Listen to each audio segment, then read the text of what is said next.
Bonjour les amis et bienvenue dans ce 8e numéro des Homeboys. Je vous le dis les gars, je vous le dis, aujourd'hui j'ai pas le moral. Après ce classico, je peux plus m'en remettre. Bonjour chers supporters et bienvenue dans ce nouvel opus.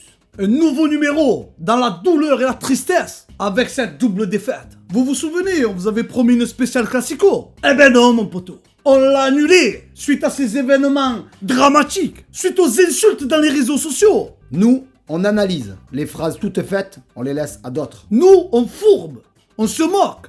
Les insultes, on les laisse à d'autres. On décortique. On épluche. On poétise.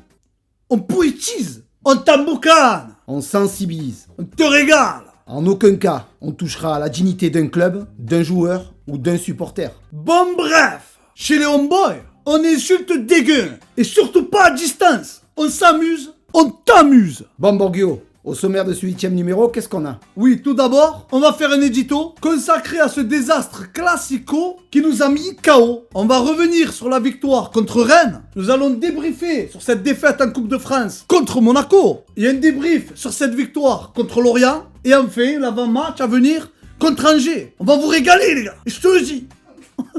Que de bruit, que de brouhaha, que de sarcasme. Après la victoire du PSG contre l'OM, dans la bouche des entraîneurs, aux journaux télévisés, dans la presse écrite, dans les matinales radio, autour des comptoirs, chez le coiffeur et même chez Yann Barthès. L'exploit des hommes d'Emery était partout. Les réseaux sociaux s'en sont donnés à cœur joie. Victoire logique et sans appel, victoire historique et des buts à l'appel. J'ai pour habitude de lire le jeu, mais rien ne m'a été proposé par les blancs et bleus.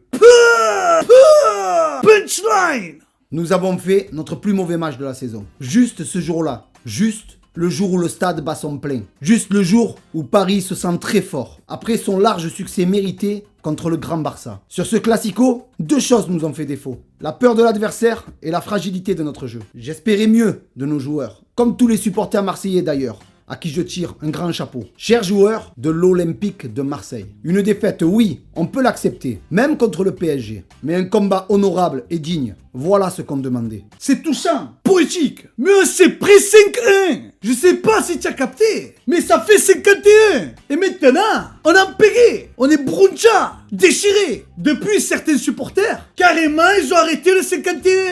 Ils se sont mis au Ricard. Et c'est plus sûr. On est trop superstitieux ici. Elles nous ont traumatisés, poteau. Et ouais, quand on a la chance de jouer contre des grandes équipes, attention, j'ai pas dit grand club. Le grand club, c'est nous. Et ouais, mais quand on a cette chance, mais défoncez-vous. Bah. Et si maintenant on parlait du match contre Rennes, on va parler de choses qui me calment un peu. Oui, avant ce classico, nous avons affronté le Stade Rennais. C'était une victoire difficile à se dessiner. Nous avons marqué 2 buts en moins de 5 minutes, dont un but magistral de Florian Thauvin et un Morgan Sanson qui nous a montré tout son talent. Sûr techniquement, passeur décisif et impliqué dans tous les bons coups olympiens. Et dernièrement, on a joué contre ces aristocrates monégasques. Encore eux. Oh mais vous allez nous lâcher un peu. Mais combien de fois on va jouer contre vous? Et à chaque fois qu'on les rencontre, c'est 4 buts dans la tête. Pas possible, ça tombe amoureux. Oui, nous avons reçu les Monégasques en Coupe de France. Et on s'est fait sortir. Au revoir à la Coupe de France, bonjour à la Coupe de Provence. Si ça continue comme ça, on se retrouve à jouer que la Coupe de Provence. Mais contrairement au match contre le PSG, l'OM a montré un visage ambitieux. Comme quoi, avec de l'envie, on peut compenser quelques lacunes tactiques. Les Olympiens nous ont fait preuve de respect dans ce match. Ils ont fait preuve de patience. Nous avons retrouvé un collectif. Nous sommes revenus 3 fois au score, mais c'était insuffisant. Mais l'arbitre, j'en parle ou pas? L'arbitre n'a pas été à la hauteur de ce match rythmé. Quand les matchs vont trop vite, certains arbitres sont dépassés. Mais qu'est-ce qui se passe contre les grosses écuries? On prend 5 buts contre les Parigots, 4 buts contre les Aristos. On s'est fait tuer. La défense, elle s'est fait éclater. Et me parle plus de ces clean sheet, pas clean sheet, je comprends plus rien. Il y a ni clean, ni shit. Tu le dis si bien, Borgio. Mais c'est toujours le même constat. Un expert? Qui me parle de constat? Tu risques de finir dans une assurance, là, expert. Oui, c'est toujours le même constat. La solidité défensive. Et contre les grosses écuries, on le paye très cher. Mais l'expert, en résumé, qu'est-ce qui nous différencie de Paris ou de Monaco? En résumé. Faut pas oublier que ce sont des équipes qui ont de gros moyens techniques et financiers depuis 5 à 6 ans. L'OM a été repris il y a 3 mois. Que pour ça, il faudrait être indulgent. Faut rien négliger. Moi je dis que l'entraîneur c'est important quand même. Eh ouais, ils sont plein d'entraîneurs, tous des clandos. Même quand ils s'expriment en français, Carrément, ils leur mettent des sous-titres. Oh, mais c'est quoi ça? Mais ça manque de respect. C'est pour avoir une grande équipe, il faut ramener un entraîneur. Que c'est un clando. J'en ai 1000 moi de clando. J'en connais plein moi. Ou à Marseille. C'est pas ce qui manque. Tu te baisses et il y en a 10, Mino. T'es marrant. Non, Rudy Garcia est très bien. C'est un coach lucide, un vrai passionné, un fin tacticien. Mais il lui manque cet accent de clando. Ces petits trucs là. Le petit truc comme ça là. Oh Rudy, quand tu as une conférence de presse, envoie un petit accent là. Tu te roules un peu l'air ou quoi, un truc comme ça. Fais le clando, un peu de style, merde. Il faut que quand tu parles, Rudy, qu'ils te mettent des sous-titres en bas. Bon, ensuite, nous avons joué contre nos camarades bretons, le FC Lorient. Encore des Bretons. Oh les Bretons, on vous aime bien nous ici chez l'Homeboy. Mais vous êtes de partout. Mais heureusement que vous existez. Grâce à vous, on gagne un peu. On a fait un très bon match. Nous avons été présents dans tous les compartiments de jeu. Mais une fébrilité défensive plane toujours autour de notre jeu. Le retour de Morgan Sanson nous fait un bien immense. La force offensive de l'OM reste très intéressante. Ils ont mis 4 buts sans véritable avant-centre. Expert, mon poteau, c'est les derniers Lorient. C'est les derniers. Derrière eux, y'a rien, frérot. Et y en a des deux. Eh ouais. C'est vrai, ça fait du bien. Mais ils sont derniers. Avec leur entraîneur, là, Bernard Casoni. Oh, tu as vu, il a refait le nazo. Avant, il avait un nez dans le vestiaire. Tu le mettais à l'envers. Tu accrochais tes affaires. Bah, il se les fait enlever. Dommage, parce qu'ils vont le regretter dans les vestiaires. Elle était utile, son nazo. Bon, vendredi, on reçoit le SCO d'Angers. Bon, c'est une bonne équipe ou ils sont tout bidons?